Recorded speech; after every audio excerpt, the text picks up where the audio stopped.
కేంద్రంలో అధికారంలో ఉన్న నరేంద్ర మోడీ ప్రభుత్వము విద్యార్థుల జీవితాలతో చెలగాటమాడమే కాకుండా గత 12 సంవత్సరాలుగా పదుల సంఖ్యలో పేపర్లన్నీ లీక్ అవుతా ఉంటే ఎక్కడ చర్యలు తీసుకున్న పాపాన పోలే.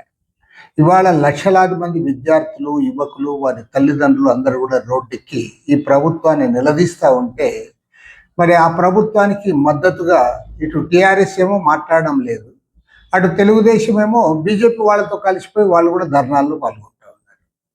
మరి ఇదే తెలుగుదేశం పార్టీ గతంలో వైఎస్ఆర్ గవర్నమెంట్ ఉన్నప్పుడు ఆనాడు 10th క్లాస్ పేపర్ లీక్ అయితేనే ఆనాటి విద్యాశాఖ మంత్రి బొత్స సత్యనారాయణ గారు రాజీనామా చేయాలని మీరు మాట్లాడారు.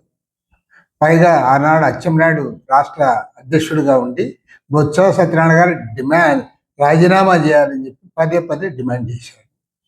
మరి ఇవాళ అదే తెలుగుదేశం పార్టీ దేశవ్యాప్తంగా లక్షలాది మంది విద్యార్థులు, యువకులు ఇవాళ పోరాడుతూ ఉంటే వారికి మద్దతు ఇవ్వకుండా పోయి మళ్ళీ బీజేపీతో కలిసి వారు ధర్నాల్లో పాల్గొంటున్నారు విద్యార్థులకు వ్యతిరేకంగా. అంటే ఇంతకంటే ఘోరమైన విషయం ఇంకోటి ఉంటుంది.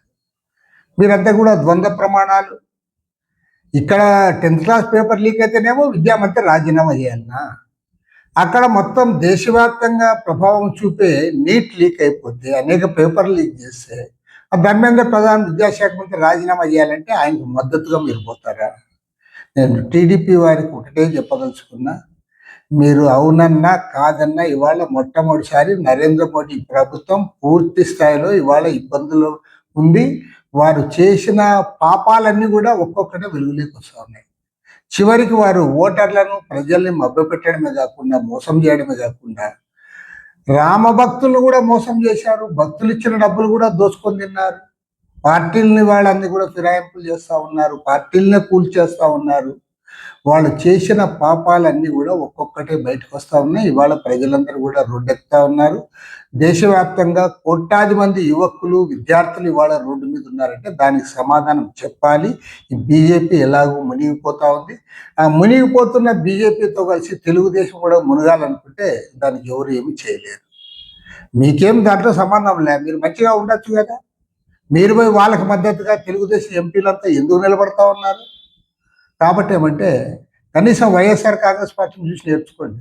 వాళ్ళు పోలే మద్దతుగా, మీరెందుకు పోతున్నారు? కాబట్టి ఏమంటే తెలుగుదేశం పార్టీ ఇవాళ బీజేపీతో కలిసి మునగడమా లేదా నిలబడమా వాళ్ళకి తెలుసుకోవాలి.